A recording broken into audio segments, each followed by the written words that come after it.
Welcome to the Gen Z Journey, where we work with you through an entrepreneurial lens to build a wholesome perspective on life and build both our business and personal dreams together. Join our community on Facebook, Instagram and LinkedIn at Gen Z Journey.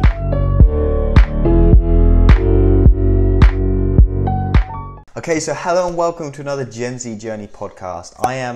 I say this at the start of every podcast, but it's really true. I'm so excited to kind of talk to you guys today about the topic that we've got and also for the guest that we've got onto the podcast. I'll get her to introduce herself very shortly.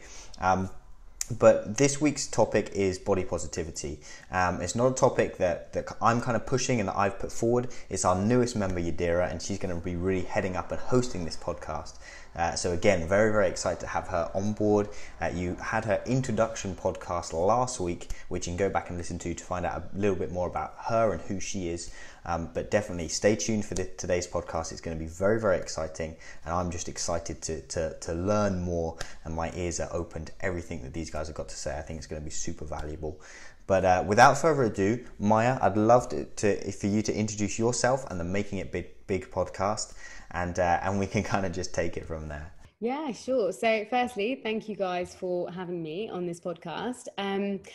So my name is Maya Rachora. I'm actually from the UK, if you can't tell by my very London accent.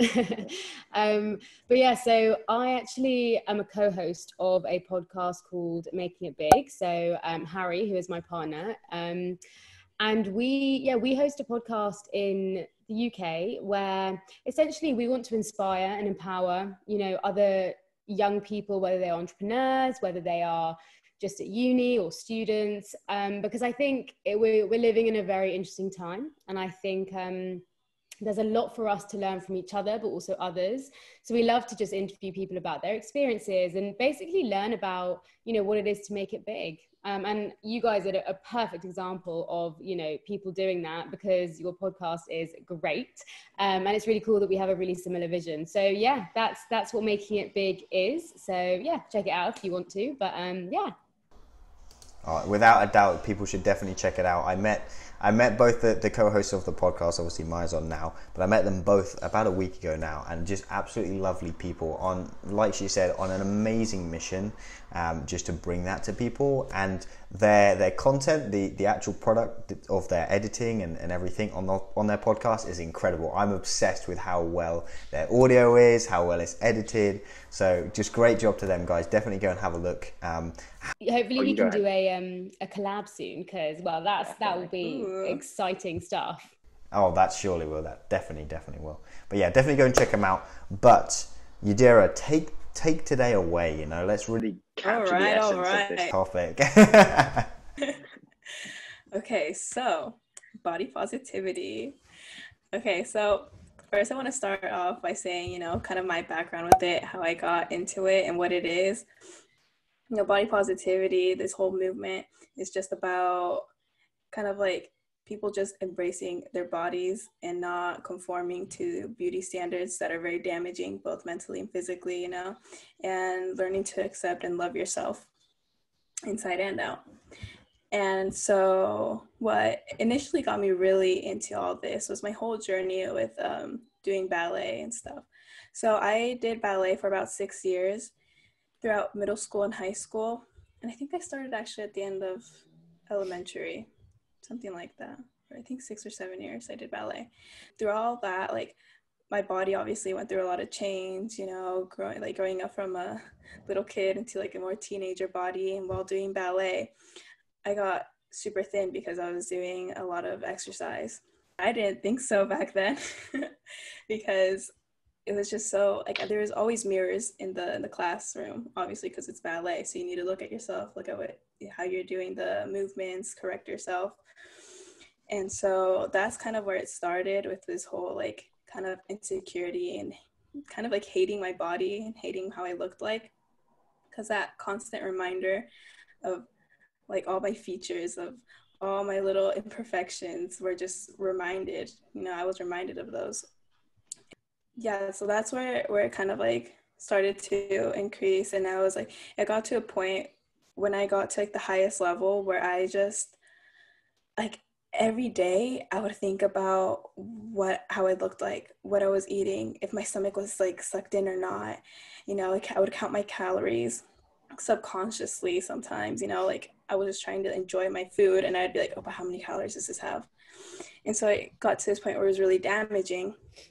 And after I quit ballet, um, then it was like this whole different journey of like my body changing into a more, I guess you would say, like a womanly body, like no longer with that teenage physique, and gaining weight, which is normal, because I'm not doing the same activities as I did in high school.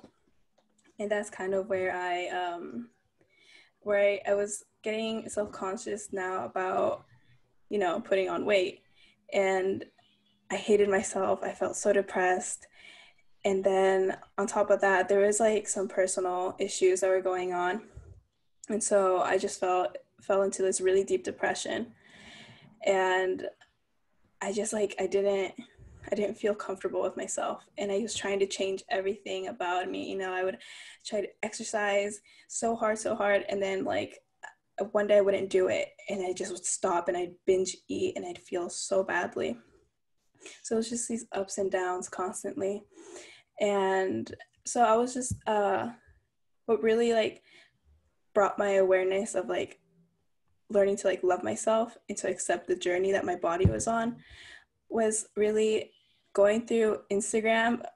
Kind of like ironic because Instagram is really also damaging, but I started following a lot of body positivity pages, accounts. A big one that I follow is I think it's called Feminist or something, and they post a lot of like the feminism stuff and body stuff. And I was like, okay, well, the women that they post on here aren't like those Instagram models that have, all these posed, filtered, pictures and stuff. And that's when I started to accept more that, hey, I'm not the only one that looks like this, or like, who's like has all these insecurities. And like it makes me accept more that there's like a wide range of bodies and you don't need to look like a size 2 model. And so that's where I started to kind of like accept myself and just having a different mentality. And it was a long process, and right now I'm still going through it, but I love my body so much more than I did like 2 months ago.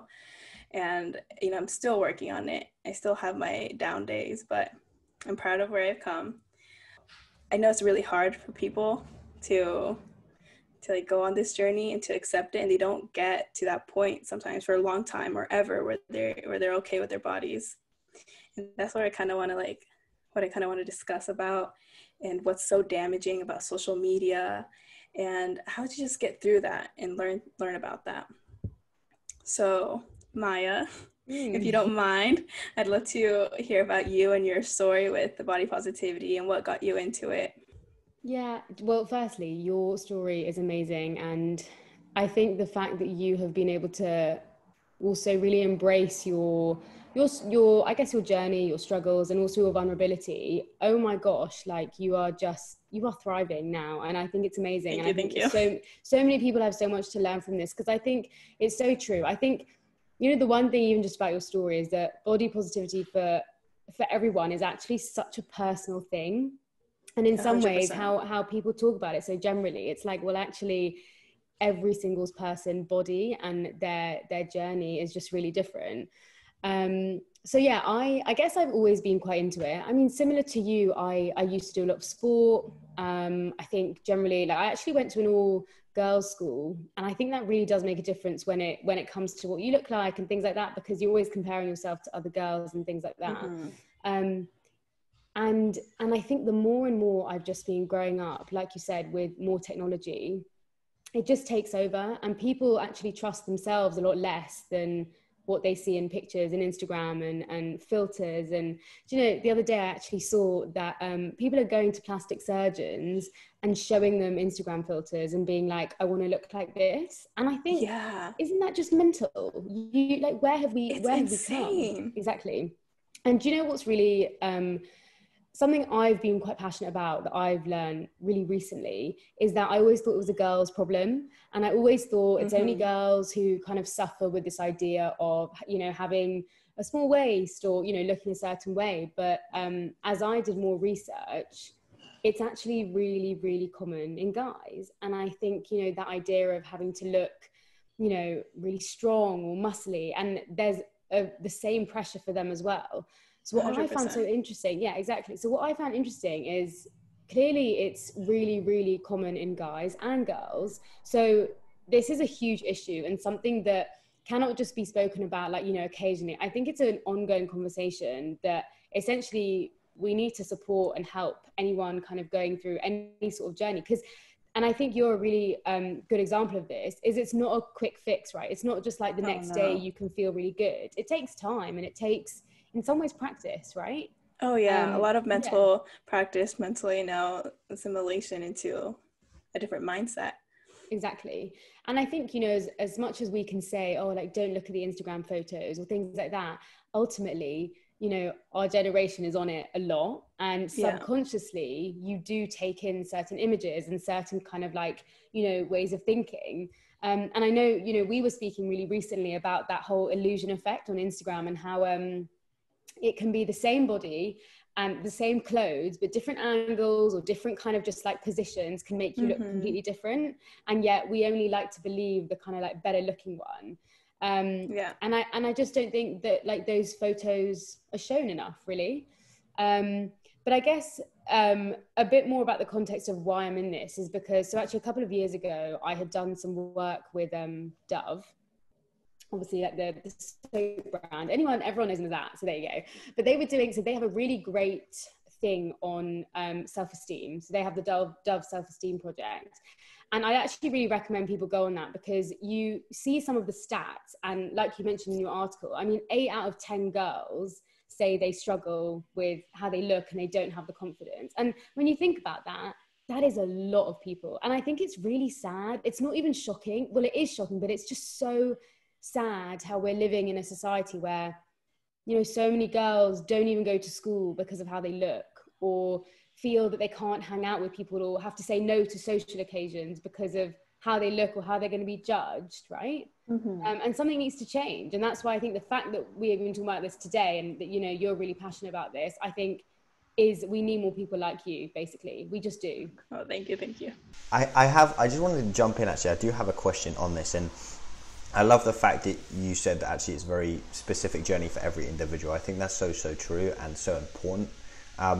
But why I wanted to jump in with a question of is, particularly for women, of course, how has male influence played a role in this kind of how women should look, how they should feel about themselves? Because, you know, without a doubt, no matter how nice a guy you are or whatever, there's certain expectations that I think we subconsciously have, which is bad and not something we should. But to make men more aware of how they approach women and how they think about them, what's the male role been in this journey of body positivity? Maybe for you, but personally, but also just in general, like, what's our influence been on women?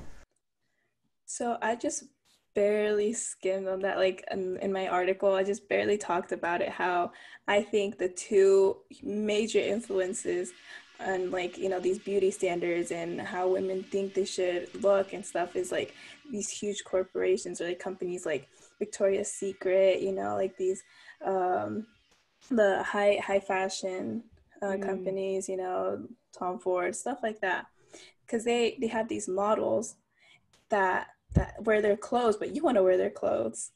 So that's like one thing, like, oh, I gotta look like the models so I can look good in the clothes, one thing. And then there's guys, male influence. And it's not to like hate on guys, it's not to like say, oh, all men are like this, absolutely not.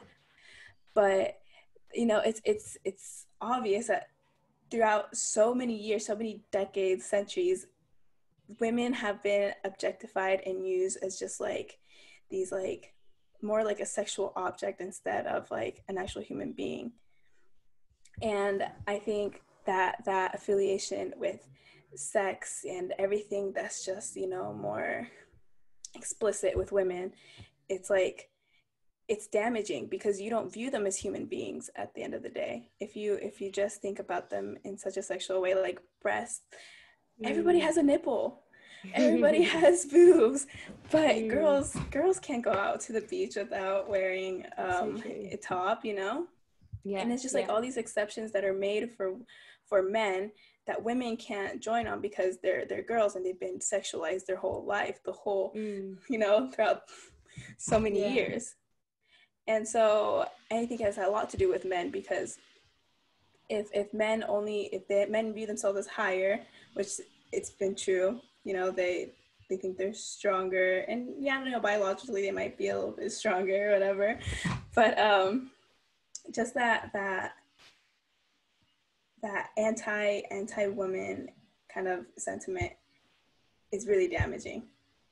And so when women want to find, like, I think this has been like true for me, when you want to find someone like a boyfriend or someone, you like someone, you want to look the best you can, so you try to conform to their standards, and to what they think is pretty, what they think is like sexy or whatever, instead of just you know, instead of just owning yourself, owning your body. It's like, this is what you get, you know. So that's really shaped a lot of women's body image issues. Do you know what I also think? And again, nothing against guys, love them. But no, it's really interesting, because I actually had a really recent experience where I was with a couple of guys, and they were kind of just talking like, oh, are you a bum kind of guy, or a boob kind of guy? And I was like, what? And I understand it, but then, so I think it immediately makes you think, okay, which one am I, and what do I not have? Yeah, and you focus on the lack. And the thing is, look, guys are guys, and you do want to have those conversations. I mean, obviously, girls sometimes do say, you know, or does he have a six-pack or whatever? So I think we're both in a bit of fault here of like, how would you talk about each other, and you know, that whole idea. But I think at the end of the day, right, it's like when you are in that sort of relationship where you fully feel comfortable in yourself, like, and you do embrace those vulnerabilities, and you do feel comfortable to kind of show every part of you. I think that's what's really important to get to that stage. And you know, another thing you just mentioned, which I think is really important, is this idea of that their idea of pretty, right? Because I'll be really honest, I've always thought it is blonde, blue eyes. I've always compared myself to that, because a lot of the time I've been rejected because of, then they've ended up with that person, which I've actually never admitted. So yeah, might as well do it on the internet, right? Anyway, a first here on the Gen Z journey. Look at that. confessions. No, exactly. So but you know what I find pretty mad is so where I'm from in like Kenya and like India and stuff like that, obviously their idea of pretty is just so different. And it's like that actually the bigger you are, the prettier you are, because you actually have more status. It means you can eat more, which is really interesting. Whereas here, it's like the skinnier you are, that's really pretty, right? And so I realize, again, it's, you know, like you just touched on, it's that idea, it's so subjective for every single person, but every single culture as well. And I think that is really key, because I think, you know, now more than ever, we are so multicultural, we are so accepting of each other. In the same way, let's use that, let's embrace that, and embrace the culture you're from, and you know, embrace your genes and whatever you want to look like, whatever you feel good in your body. I think that is the main thing. And no matter how much we can work on ourselves physically and you know, go to the gym, ultimately it is also a mind game. And it's that idea of, you know, how people say like, oh, love yourself, which I think is just like taken so out of context these days, like, you know, but ultimately that is the best place to be. If you can genuinely sit there and be like, I actually, you know, I fully love myself, that's amazing. And again, it's a mind game as well. So I think as much as we can go and work out for like 24 hours a day, it has to be a combination of believing that as well. And I think that's maybe where some of the information out there maybe isn't right in that sense. So like, that whole working out thing and the fitness journeys and stuff is so popular on Instagram. I see it all the time, like, oh, my before and after this whole fitness transformation. And I feel like people, that's something like added on to what girls feel like an obligation, or even guys too, you know, to go on this journey and transform themselves.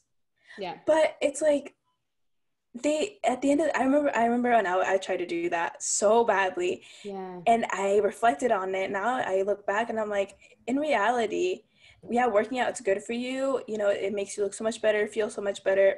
But if you're not doing it for yourself and you're doing it to look like these other people on the internet, it's not helping you in any way. And in fact, it's more damaging, because you're never going to stop comparing yourself. You're never going to be happy with where you're at, and that progress that you're making is all for nothing, because what's in here in your head matters more.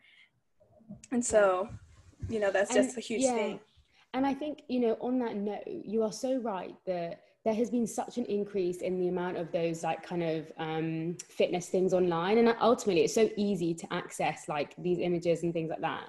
And I'll be honest, like a couple of years ago, I got really obsessed with the gym as well, to the point that you know, if you didn't go, you just feel so guilty. Like, how is that a way to live, where like if you're not going to the gym, you just feel so guilty that you're really hard on yourself? And that's the point. And I'm so glad I was aware of it, because that when I reached that point, I was like, Maya, something's clearly wrong here. Like, you're not going to the gym anymore to actually enjoy it and you get those endorphins. No, you're going for like, just to get like, you know, to reach a certain thing, or to kind of like, conform to all this stuff, right?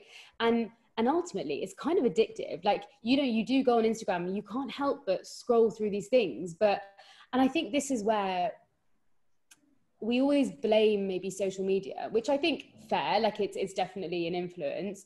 But what's really empowering, what I think, is that each of us have the power to actually say, stop. Like, you can scroll all you want, but it's that time where you're just like, you know what, stop. My body is my body, and if I want to go to the gym, I'll go. But empower yourself with the fact that you have that power to genuinely change your life and mind and body how you want, without the pressure of anyone else, but do it for yourself. Exactly what you said. I think when you do it for yourself, that is when you can genuinely be happy with kind of a results or the journey. And I think it's that journey which people forget about, because you can spend years trying to get to, you know, abs and whatever, but that's just no way to live, right? And I really like that you bring up that fitness journey as well, because I think that's one particular point of this kind of body positivity that really applies to guys, you know, because there's a huge culture for males to be, you know, the alpha male, to be ripped, to be jacked, like all of that, and there's a huge culture for that. And my experience was exactly the same as yours, Maya, in the sense of going to the gym. You know, I got to the point where I was going to the gym just to reach a goal, to like reach that next 5 pound mark. You know, when I arrived here in the US about 4 months into it, or maybe a bit more, probably about 6 months, around the Christmas time, I really wanted to start trying to like, okay, I want to see if I can put on some weight and gain some muscle. And I was being really successful with it, but I got to the point, and Yadira knows this, she knew me at the time, where I was force feeding myself as well. So I'd eat 5 meals a day. I'd eat between 4,000 to 5,000 calories a day, and I would be throwing up some evenings because I couldn't eat any more, and I was still trying to push food in. And at that point, exactly what you said, of just like, I realized like, whoa, dude, like, what are you doing to yourself? And my body would ache, I would be tired, and like I would be very, I would just be very lackluster through the day, because I'd be really tired from like all the work I was doing in the gym. And it's like, I did get much more confident in myself, which is where my kind of question is going to come in on this. I did gain a lot of body confidence, but it got to the point in which I was like just not happy with kind of going to the gym, and I just got really unmotivated about it. And then now I'm in a much more of a place where I'm doing my fitness, but I'm much more happy in my body shape and who I am. It's like, you know what, I'm not a guy that's going to be 200 pounds and like super jacked and can barely walk through doorways. I've got a much slimmer body, and I can still be ripped and look good, but just have a much slimmer body, you know. And that's where my question kind of comes in again. I wanted to push on to you two guys, which I think would be quite helpful for people, is where does that difference between having confidence in yourself, enjoying going to the gym and being positive about your body and feeling good about it, you know, because for me, like being ripped, being healthy, being fit is like a big, like means a lot to me. But then going to the gym to that extent is unhealthy. So where is that line? And obviously it's very subjective, but like where do you get to the point of gaining confidence, but then it going too far into becoming obsessive and vice versa, you know? Yeah. See, like anything, there's always like balance. You need to find that balance. And I believe like, you know, going to the gym is super healthy. You know, working out is super healthy. Maintaining your physical ability stuff, it's like super good. But you were throwing up. You were force feeding yourself, you know, and that is not healthy. So you need to find that balance and need to really like reflect on what is actually good for you, both mentally and physically. And sometimes what's good for you mentally is not always going to be good for you physically. It's not going to give you your goals. Like you want to be super ripped and stuff. And sometimes force feeding yourself and throwing up is not going to get you that. Yeah. And you have to be okay with that. And that's the thing about body positivity, because you have the body that you have and you have to be okay with it. You know, you get to the point where you have done a lot that you can to get to where you feel good about yourself, be confident, but you're not always going to look like the next guy, you know, who's like a 6'8" monster who can like barely fit through doorways. No, I think that's a really good point. I think your question is really interesting as well, because I think for a lot of people, again, it will be different. 100%. Like, I guess from my own personal experience, I think something to really look out for: how do you genuinely feel after you leave the gym, or even during, right? A simple question like that. I really lost my sense of kind of like, because I was at the point where I was just so drained, and I was drained. Yeah, I was like, yeah, let me still go to the gym because, you know, I need to keep, and actually, was I in the mood? No. Was my body telling me, actually, Maya, just rest? Yeah, but I didn't listen. And I think this also comes, you know, fitness is one huge thing. I agree, but food as well. There's so many kind of like avenues in food as well that actually people really struggle with.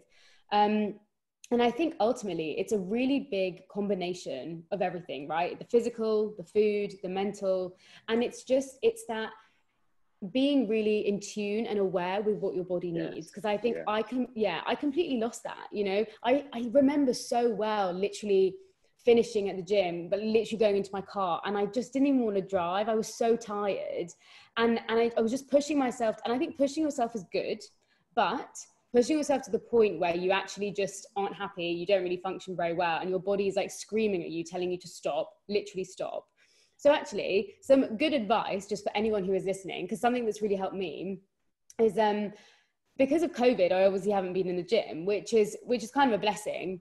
And I've taken up, I took up skipping as a way to still get stronger, but a different exercise where for me, when I finish skipping, oh my God, do I just feel so energized, but stronger in myself, but also mentally. It's a bit like, it's like a meditative thing where I just put my music on and I skip for like, 15, 20 minutes, and it's really, really good. And I don't need because I think sometimes the gym makes you think, oh, what do I look like? Oh, there's mirrors everywhere. Ultimately, if you're outside, do some skipping, whether it's walking, yoga, running, whatever it is, that can really, really build that confidence because you feel stronger. And I think something I do just want to add to this, which I know is a really big deal at the moment, is, the whole like strong is the new skinny and like strong is the new sexy, right? Because before it was like, yeah, you need to be really skinny. And I loved it when that whole idea came out, like, oh, being strong. Because of doing sport, I was always quite like athletic. So I never really had, that skinny kind of body. But I think it's gone too far. I think it's now at the point where if you don't have the biggest butt or abs that are like rock hard, ultimately you aren't sexy. And it's like, it's gone so extreme, which I think sometimes our society loves to do. And it's our job to be like, no way, we are gonna, take a stand and actually accept it. And I think acceptance is one of the hardest things in life to do, no matter, whatever the thing is. Acceptance is so, so tough and it takes time. But if you work at it, you can literally get to that place where you just own your body and you are so happy about it. And that's an amazing place to be, right? Exactly. And I want to jump in. I'm sorry. I will stop kind of cutting everybody off in one. I'm so excited by this topic, honestly, and I really value what you just said, Maya, in terms of that whole kind of talking about mindset. And I really feel like it's such an underspoken about, underrated thing related to fitness and people's just health in general journey. It's about like mental health, but then like and how that relates to their physical health, because actually what I found is the more and it's so ironic because you go to the gym, it's like, yeah, I'm working out, my body is good, and you never focus on your mindset, right? You never do. And then what I found is that when I focus more on my mindset, things like meditation and like just focusing on just getting yourself healthy up here is like made my fitness, not only did it make it much more enjoyable, it made it so much more effective. I went to the gym and like I would work out hard and do 45 minutes and I feel good, and like that was so much better of an experience than going to the gym for an hour and a half, slugging it out, getting to the end of it feeling horrible, and then going home and eating more. Like that is such a better experience when you're in tune with your head as well as your body, rather than just your body. It's ultimately it's brain training, right? People always forget this. And to be fair, I could talk about meditation for years. So maybe we should do another podcast on that, because honestly, it's my passion and it's my life and I love it. But on that note, I was actually listening to a podcast the other day where this woman who competes in like, the really, what are those competitions where the body ones where they all, I don't know, like, where you like model, like you've got like the most like, bodybuilding. Yes, those ones. Yeah. And she's like known for being like having the best body ever. And then on the podcast, she was literally like, I am so unhappy. Like I have worked so hard my life to work on my external body, but ultimately I've ignored like my brain, my mind, the insides of me, like, everything from the like inwards. And I'm so unhappy. And she was like, that's the biggest mistake I've ever made and still am making, is that I didn't take enough care of, my mind. And just like we go to the gym, take your mind to the gym, literally, because you are so right that they work hand in hand. Your body doesn't move without your mind. And if they're in tune together, oh my gosh, will you achieve your results? You'll achieve that acceptance and happiness so much quicker. And something about like that whole mind and body connection, I found is very like, I don't know, it's like you need to find that place where your mind, because like when I was in ballet, my mind body connection was more like, oh, in my mind I have to think that I can do this, I have to force myself to do this and just think that you can do it, like be strong, forget about everything. And that was where my mindset was at. It's quite hard to say. Yeah. And so learning to change my mindset from like keep going, doesn't matter if you're tired, changing that to more, okay, where's your like ending point at, like where do you feel comfortable, how far do you want to go, and how much is your body willing to do. And it's that difference between just like how I think it's super toxic sometimes in the fitness world, where it's like no rest days or whatever, like the grind never stops, all those kinds of things, where it's like completely ignoring what your mind and body need and want. And I think it's just finding that sweet spot, And sometimes like, our bodies actually aren't strong enough at that time to push, like be pushed. I remember, so there was a point when I was in school and I'd lost a lot of weight because of like certain like health reasons.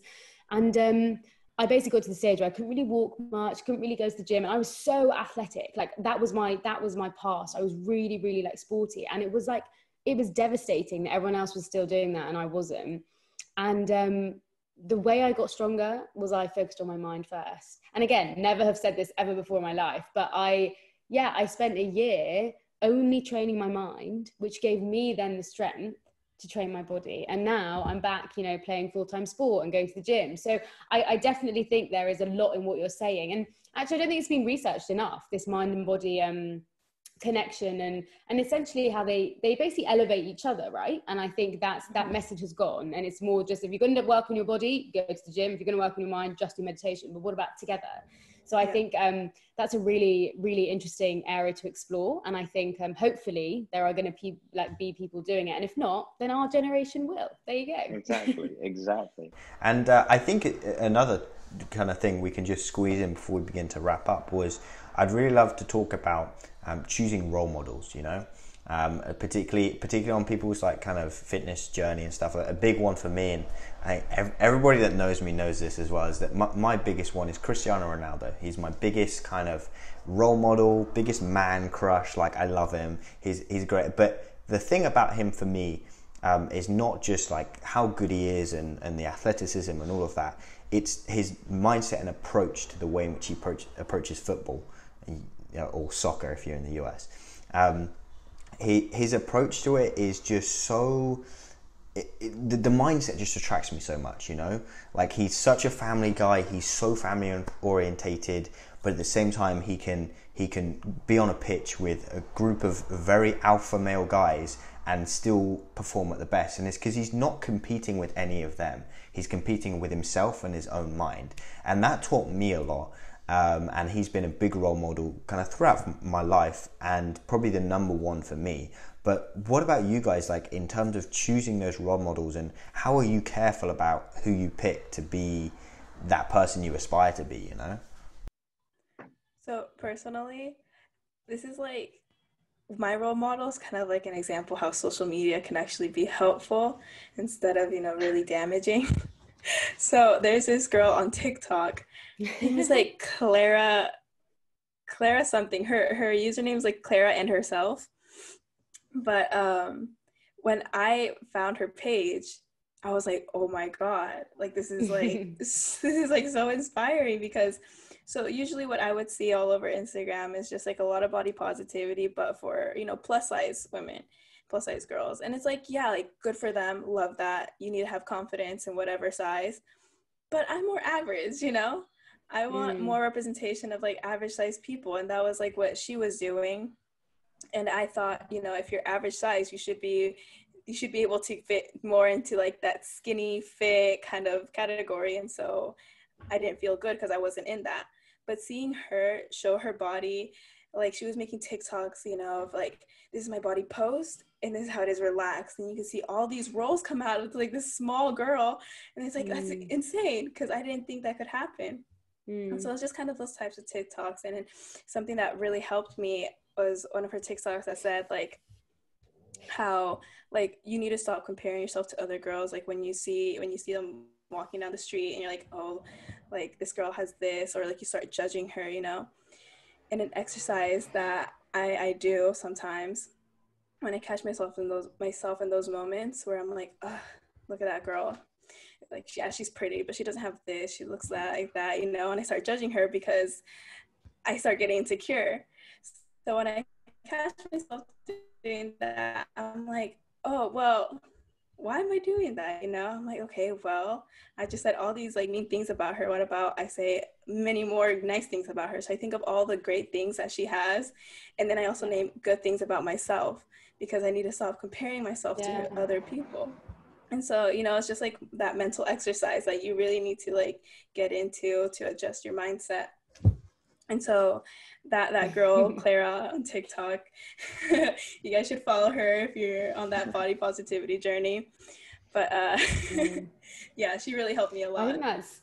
I actually really love what you just said there, because I think it really highlights that no matter what size you are, and you can be like the skinniest person, or you can be like, what pretty is, seen as, every single person tends to be insecure about their body. And I think you just gave such a good way to kind of get out that mentality a little bit, right?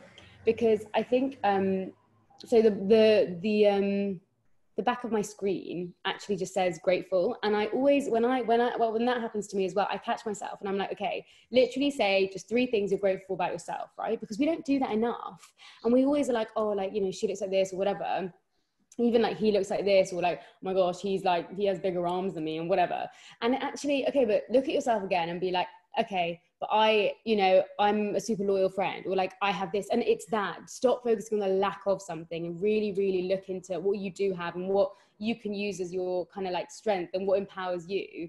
And I think in terms of role models, it's actually such a good question. I hate it whenever like you're in an interview and they're like, oh, who's your role model? I'm always like, oh my God, can I say myself? Is that okay? But seriously, actually it should be yourself. No, it should be like, I didn't get this interview thing because I said myself. And then I was like, oh, that sounds really cocky. But ultimately, I think it should be yourself because, whether it's your best self, whether it's just like who you are right now or like the journey you're on, you be your own role model, like, and own it and empower that. And I think part of like my role model thing is because I think, I love the mindset of one person, or I love like the selflessness of like Gandhi, but then I love like, and it's weird because I never really have chosen a role model based on looks, which I've actually just realized just now. So there you go.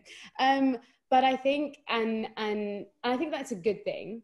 But ultimately, I think, yeah, like if you see someone and you see a part of them that you're like, wow, I actually really like that, own it. Be like, you know what, this is going to motivate me to do whatever I need to do. And just realize that you have the power to own your life, whether that's your mindset, whether that's whatever it is, right?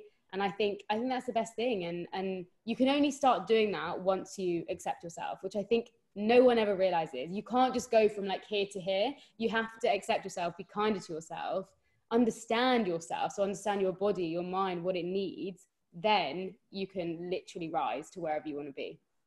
For sure. Wow. How powerful was that? I mean, this has been an incredible conversation. I've loved it. And I think I'll hand it over to you, Yadira, to talk more about kind of the fact that this is not just one conversation, that this is ongoing, and this is something that like we all need to talk about more and share more about and talk to each other about, because I really feel passionate about that as well. For guys and for girls, it's a really big part of people's lives, particularly at our age, particularly for the Gen Zs as they come through now and start to get more into the working force. Like, this is a conversation we should be having at this age as we develop those beliefs about ourselves, which can be in adulthood, you even see with some people now that are still damaging them now. So it's like, how do we address them now? How do we talk about them? So definitely this is going to be an ongoing conversation. And Yadira, where should people go next to kind of talk more about this? Oh, definitely. Reach us through the Gen Z Instagram, start some combos. Reach out to me at my Instagram. I'd love to talk to people and hear about their journeys because it's so cool. Like, like we repeated so many times, everyone has their own journey. And I'd love to help people with whatever they're dealing with. Obviously, I'm not an expert on this. I didn't get a degree or wasn't helping other people professionally or anything, but going through exactly. And going through my own journey, I've learned so many things that have helped me. And so, yeah, if I can help people by them like reaching out to me, like that'd be amazing. You guys are doing such an amazing thing to open this conversation. And again, to all the listeners, 100%, like, I guess just be part of the conversation. That's where it starts, right? Mm-hmm. Because I think everyone's probably thinking it, but now there's literally a platform and people, you guys are 100% so good for this. And I think, definitely like start that conversation and stay in the conversation, because the more people in it, the more people we're going to help. And soon, hopefully, whatever generation you are, right? Obviously young people, it's really hard because of social media, but you know what? Everyone does suffer to some extent and to any extent, and it's very like relative. So it starts with that conversation. And I think you're so right. Like, it's just about reaching out and being there for each other, whether you're a man or a woman or I don't know, a dog, maybe dogs might have, who knows. But yeah, I think you guys are starting something pretty amazing, and I'm really excited to see what happens. Yeah, and do you know what? I tell you what people should do. They should pick up their phone right now while they're listening to this podcast. They should go to Instagram, bring up Gen Z, go to the DMs, and I want you to type in, if you want to get involved in the conversation, just type in like, I'm in, or I'm involved, or like, I want to be part of this, we just want to hear just a short sentence. It takes like literally 5 seconds of your time. Just let us know, and then we can just start that conversation. How that's going to look, who knows, but let's just start that conversation. It literally gives me goosebumps. I'm not even kidding. This is going to be amazing. Also, I will say, after you've just done the DM, Also, just like tell yourself 3 things about your body, your Yes. mind, your Yes. personality, anything that you just really like, because I think, or that you're grateful for, or that, you know what, like, damn, I love that about me. And it can be literally, okay, I love like the shirt I'm wearing. It can be anything. So I think just go for it. And I think that's so definitely do the DM first and then do this. Okay, so DM us with I'm in the conversation. We'll DM you back with 3 things we love about you just from your Instagram page. So make sure they're real images on there, and then we'll just take it from there and we'll just start that conversation. Man, I'm excited about this. This is cool. So good. Sure. It really is. Excellent. And like, you know what, it'll be, and I love that you can get boys and girls involved in this, because like it is for both people, really is. And guys, I just feel like they just don't be scared or intimidated or nervous or like uncomfortable with this whole journey, because everyone goes through it. And I feel like there's so much emphasis on girls, because there's like, for girls it's a huge thing, but guys suffer as well. And I feel like guys are more held back in that respect. Completely. They don't let their emotions out. But it's okay. We're all going on this journey together. There's nothing in being And maybe like, okay, I know we are wrapping up. My last piece of like ever advice is it literally takes time. Like it takes time, and do not give up. I think even we can't emphasize that enough. Like it's it's so important to know that this is like a practically a lifetime journey, because you're always working on yourself. What? Both of us, although we've had something in the past, we are still going through it right now. Oh yeah. And actually, you know, there's still more that we can do to like, you know, love ourselves more or accept ourselves. And I think that's the beauty of it, is that it's such an amazing journey to witness. And I think just remember, it takes time. It's not a quick fix, which is a good thing. So it's because it's permanent then, right? The longer it is, the permanent. Yep. Wow, I mean, what a conversation. This has been amazing. I've loved this. I've absolutely loved this. And just being a guy and being part of this conversation as well is excellent. But thank you, Maya, for coming on and giving kind of your opinion. Definitely, again, can't say it enough, go and check out the Making It Big podcast as well. They have some amazing podcasts with people. We're definitely going to do some collaborative content with them soon. But again, Maya, really appreciate your time. Thanks so much for coming on. So we'll finish as we always do. Cheers. Cheers for now.